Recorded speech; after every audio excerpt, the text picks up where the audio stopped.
From April to October 1980, 125,000 Cubans immigrated to the United States out of the Mariel Boatlift.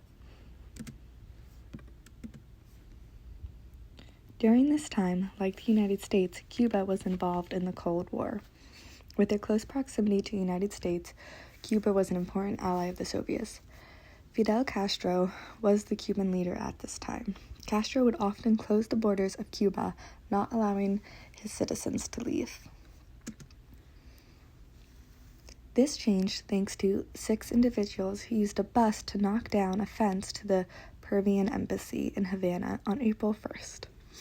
Much to the dismay of the Cuban government, the 6 asylum seekers were allowed to stay. Because of this, the Cuban government set up security around the embassy, hoping to keep any more out. But on April 4th, their forces retreated, hoping that the embassy would become overwhelmed and give up. On April 6th, there was over 10,000 people at the embassy. The embassy was overcrowded and had deteriorating resources.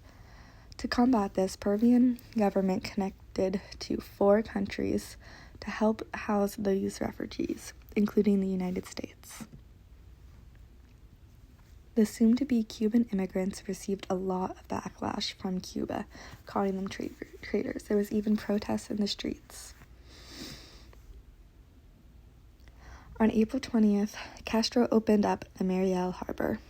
They informed any Cubans that were living in the United States that they can come to the harbor and take their family members still living in Cuba back home to the United States with them. This all leads to this photo of a largely overcrowded boat named Mary D. II leaving the Mariel harbor and headed back to Key West. The large overcrowding was due to Cuban guards stationed at the port who were instructed to load the boat as much as possible. These people included people from the embassy, along with the family members of those who came back to get them. The Castro regime also decided to take this opportunity to load the boats with prisoners. This included real criminals, along with people who were thrown in jail for opposing the government, queer and disabled people. While the journey was relatively short, the boats were often not able to handle the amount of people and conditions that they were met with. The United States Coast Guard was in charge of helping all stranded or struggling boats make the safe journey to Key West. On April 28th, Key West had received over 15,000 refugees. Their journey did not stop there. Many had to wait months to receive housing and care.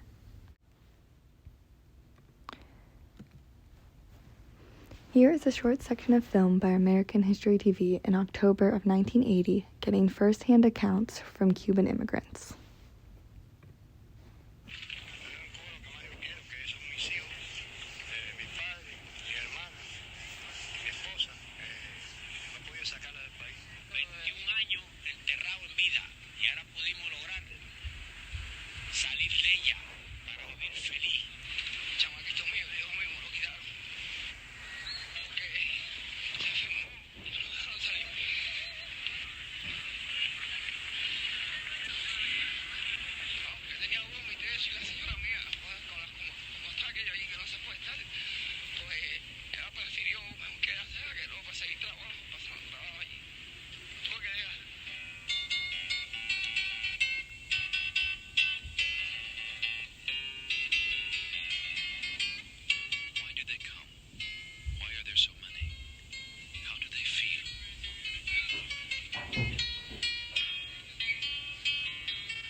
In an interview conducted by Amanda M. Perez for the University of Miami, Sonia Chow says, "I recalled thinking that my father was crazy for being among the first to leave on a boat headed towards the Mariel Harbor, in an effort to retrieve my family members who were still living on the island. I was extremely anxious, but on the other hand, I was excited to be able to meet family members for the first time." She then goes on to say, "We witnessed different reactions. There was an initial joy by many Cuban Americans because they were able to reunite with their family members. Meanwhile, rumors circulated of how some of the jails and insane asylums might have been emptied out by Castro." With over 125,000 new immigrants in Florida, one can only ask, how did the United States respond? Unfortunately, it was with a lot less assistance compared to the Cuban immigrants who came before them. They were given the name Marielitos, which was a term used for Cuban immigrants who came specifically from the Mariel port.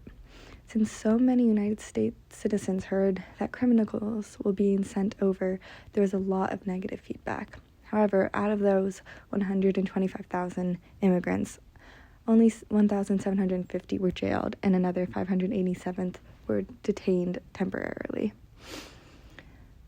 While many of these new immigrants became intertwined with the Cuban communities already in Florida, specifically Miami, a lot of Cuban refugees were sent to military bases across the United States for processing. It is important to note that a disproportionate amount of these refugees being sent to military bases were black or had darker skin complexions. Cuban immigration to the United States did not end in October of 1980. Many historians only consider this the third of four waves of Cuban immigration.